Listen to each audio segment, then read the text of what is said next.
घराचे स्वप्न तुमचे, जबाबदारी आमची. Satelkar builders and developers Kankavli railway station लगत साकारत आहेत समर्थ साई रेसिडेन्सी. 6 मजली इमारत, पोद्दार इंटरनॅशनल स्कूल अगदी हाकेच्या अंतरावर. 1 BHK 2 BHK फ्लॅट उपलब्ध. बिल्डिंग लगतच डेव्हलपमेंट प्लॅन मधील 12 गुंठे राखीव खुले गार्डन क्षेत्र. सागवानी फ्रेमसह मुख्य दरवाजा, 24 तास पाणी, लिफ्ट, ग्रेनाइट किचन ओटा, कन्सिल फिटिंग मॉड्युलर स्विच. संपर्क 9420 73 94 18 आणि 8605 74 10 30. युवा शक्ती ग्रामस्थ मंडळ घोणसरी यांच्या वतीने आयोजित घोणसरी ग्राम महोत्सव 2026 ची सुरुवात दिनांक 19 मार्च रोजी मोठ्या उत्साहात झाली. पंचायत समिती सदस्य मानसी मराठे यांच्या हस्ते घोणसरी प्राथमिक शाळा क्रमांक 1 च्या पटांगणावर आयोजित करण्यात आलेल्या 3 दिवसीय ग्राम महोत्सवाचे उद्घाटन दीप प्रज्वलनाने करण्यात आले. यावेळी सरपंच प्रसाद राणे, माजी सरपंच अनंत राणे, देवस्थान मानकरी प्रकाश घाडी, बाबू राणे, अनंत गुरव, विजय राणे, आपला सिंधुदुर्ग न्यूजचे संपादक राजन चव्हाण, पोलीस पाटील भालचंद्र राणे, दत्ताराम परब, अंधश्रद्धा निर्मूलन समितीचे जिल्हा संघटक अनिल चव्हाण, प्रमोद राणे, रुपेश पेडणेकर आदी उपस्थित होते. यावेळी बोलताना नूतन पंचायत समिती सदस्य मानसी मराठे म्हणाले की ग्राम महोत्सवातून गावातील स्थानिक कलाकारांच्या कलागुणांना वाव मिळतो. आपला सिंधुदुर्ग न्यूजचे संपादक राजन चव्हाण यांनी आपल्या मनोगतात ग्राम महोत्सव संकल्पना प्रत्यक्षात साकार करणे आणि त्यासाठी युवा शक्ती संघटित होणे हे गावाच्या हिताचे असल्याचे सांगितले. उद्घाटन दिनी 19 मार्च रोजी हस्तकला प्रदर्शन, 10 वर्षांखालील मुलांची वेशभूषा स्पर्धा, महिलांसाठी संगीत खुर्ची तसेच स्थानिक भजनी बुवांचे चक्री भजन असे विविध कार्यक्रम रंगले. यानंतर सादर करण्यात आलेल्या मालवणी धमाल विनोदी नाट्यकृती कोकण सम्राटने उपस्थित प्रेक्षकांचे मन जिंकले. शुक्रवार दिनांक 20 मार्च रोजी सायंकाळी 6 वाजल्यापासून फणी गेम, खेळ पैठणीचा, पखवाज ढोलकी, तबला सोलो वादन, रेकॉर्ड डान्स स्पर्धा तसेच पारंपरिक लावणी, आदिवासी गीत व महाराष्ट्राच्या लोकधारेवरील सादरीकरण होणार आहे. तसेच शनिवार दिनांक 21 मार्च रोजी सायंकाळी 6 वाजल्यापासून खुल्या गटातील वक्तृत्व स्पर्धा, माझा गाव माझा अभिमान, छत्रपती शिवाजी राजे, माझा देश या विषयांवर पार पडणार असून वैयक्तिक कला सादरीकरण आणि प्रबोधनकार अनिल चव्हाण यांचे मार्गदर्शन लाभणार आहे. महोत्सवाची सांगता वज्रेश्वरी महिमा या भव्य पौराणिक दशावतारी नाटकाने होणार आहे. सर्व ग्रामस्थांनी घोणसरी ग्राम महोत्सवाच्या सर्व कार्यक्रमांना सहकुटुंब उपस्थित राहून महोत्सवाची शोभा वाढवावी असे आवाहन आयोजकांनी केले आहे.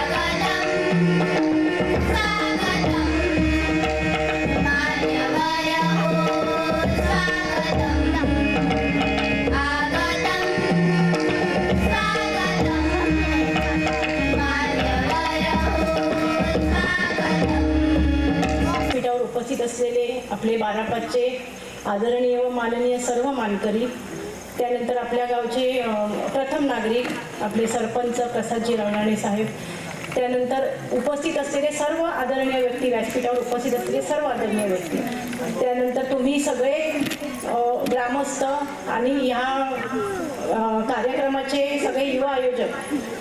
प्रथमतः इथे ह्या खुर्चीवर बसण्याचा आणि हा सगळा सन्मान मिळवण्याचा मान तुम्ही सगळ्यांनी मला दिलेला आहे, त्याच्यामुळे त्याचे प्रथमतः सगळ्यांच्या अगदी मनापासून आभार. आणि ह्या युवा पिढीच्या मनात अशी नवीन संकल्पना येणं आणि आपल्या गावासाठी काहीतरी करणं हेच मुळात उल्लेखनीय आहे. आणि त्याच्यामुळे त्या सगळ्यांना, ह्या जे युवा आयोजक सगळे आहेत त्यांना सगळ्यांना मी अगदी मनापासून शुभेच्छा देते की हा त्यांचा 3 दिवसाचा कार्यक्रम अगदी छान, चांगला सुरळीत व्हावा आणि अगदी छान व्हावा. आणि अशाच नवीन नवीन संकल्पना त्यांच्या मनात दरवर्षी येऊन त्यांच्याकडनं खूप असं छान काम व्हावं आणि आपल्या गावाचं नाव चांगलं सगळीकडे उज्ज्वल करण्यासाठी त्यांचा सतत सहभाग असावा. आज गुढीपाडवा आहे, आपलं हिंदू नववर्ष आहे, तर तुम्हाला सगळ्यांना अगदी मनापासून ह्या नवीन वर्षाच्या शुभेच्छा.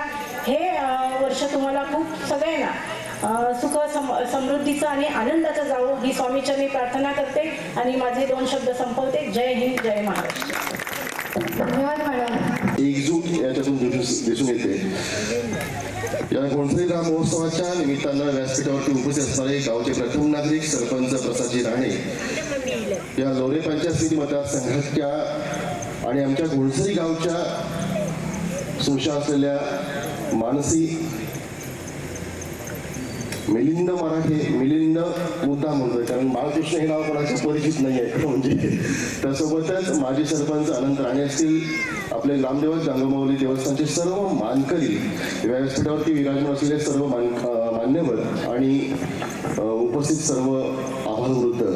विशेषतः मी मुद्दा म्हणेन की घोणसरी गावातील सर्व माझे वडीलधारी मंडळी असं मी मुद्दा म्हणेन, कारण उल्लेख करताना मी त्यांचा म्हणेन की अनंत दादा असाच म्हणतो मी नेहमी. ही सर्व मंडळी जी आहेत ती आमची वडीलधारी मंडळी आहेत किंवा माझ्यासोबतची असतील किंवा ज्येष्ठ मंडळी आहेत. खरं म्हणजे मी भालचंद्र आयरे यांचा मला फोन आला की राजांनी अशा पद्धतीने आपण एक घोणसरी ग्राम महोत्सव आयोजित करतोय आणि यासाठी आपण आवर्जून उपस्थित राहायचंय. घोणसरी हे नाव आमच्या हृदयात कायम बसलेलं आहे, कारण आम्ही घोणसरकर आहोत. जेव्हा आपण विचारतो बाहेर गेल्यानंतर गाव कुठलं, तर आम्ही मुद्दामून सांगतो की होय आम्ही घोणसरीचे. भले सुखवस्तू म्हणून आपण कुठेही जरी कणकुलीत असो किंवा कणसोडीत असो किंवा आणखी कुठेही स्थायिक झालो तरी सुद्धा गाव म्हटलं की घोणसरी. आणि घोणसरीतून एखाद्या अशा कार्यक्रमासाठी मुद्दामून जर काय अवतार आलं तर साहजिकच आहे की विधी शेड्यूल जे काय असतं हे सगळ्यांना माहिती आहे. त्यानंतर सरपंच असतील किंवा मानसी मराठी मॅडम असतील, अत्यंत बिझी शेड्यूल असतं. कधी कधी घरच्यांना पण वेळ देता येत नाही खरं म्हणजे. आणि अशा वेळी जेव्हा गावातून मुद्दामून आमंत्रण येतं त्यावेळी समोरून आमंत्रण देणारे निमंत्रक हे व्यक्तीच्या परिचित आहेत की नाही हे महत्वाचं नसतं, तर त्यामागची त्यांची जी काही भावना असते ती अत्यंत महत्वाची असते. मला असं वाटतं की घोणसरी ग्राम महोत्सवाच्या ह्या भव्य दिव्य अशा संकल्पनेतनं कुठलंही एखादं राजकीय किंवा कुठल्याही वाढीचं मंडळ हे नाहीये. हे पूर्ण गावाचं युवा ग्रामस्थ मंडळ, युवा शक्ती ग्रामस्थ मंडळ आणि हे संघटन जे आहे ना ते अत्यंत महत्वाचं आहे. आणि हे पहिलं वर्ष आहे. ह्या पहिल्या वर्षी अशा प्रकारचा 3 दिवसांचा उपक्रम आपण आयोजित करणं आणि त्यासाठी एखादा 2-3 तासाचा कार्यक्रम घ्यायचा म्हटलं की काय त्याच्यामागे दमछाक असते, किती आयोजन नियोजन करावं लागतं.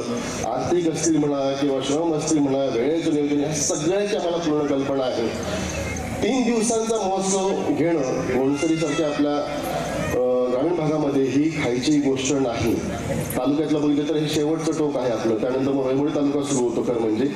आणि अशा ह्या आमच्या सह्याद्रीच्या कुशीत वसलेल्या अगदी छत्रपती शिवाजी महाराजांनी वसवलेल्या शिवगडाच्या पायथ्याशी असलेलं आपलं हे घोणसरी गाव. आणि या घोणसरी ग्राम महोत्सवाच्या माध्यमातून जे आपल्या गावातील युवा कलाकार असतील म्हणा किंवा बालकलाकार असतील म्हणा किंवा माझ्या भगिनी असतील म्हणा किंवा आमची मुलं जी असतील ह्या आपले कला इथं सादरी करतील, सांस्कृतिक कार्यक्रम सादर करतील. त्यासोबतच हस्तकलेच्या माध्यमातून येथील ग्रामीण कला जी आहे ती आणखी कुठेतरी बाहेर जाईल, बातम्यांच्या माध्यमातून म्हणा किंवा काय.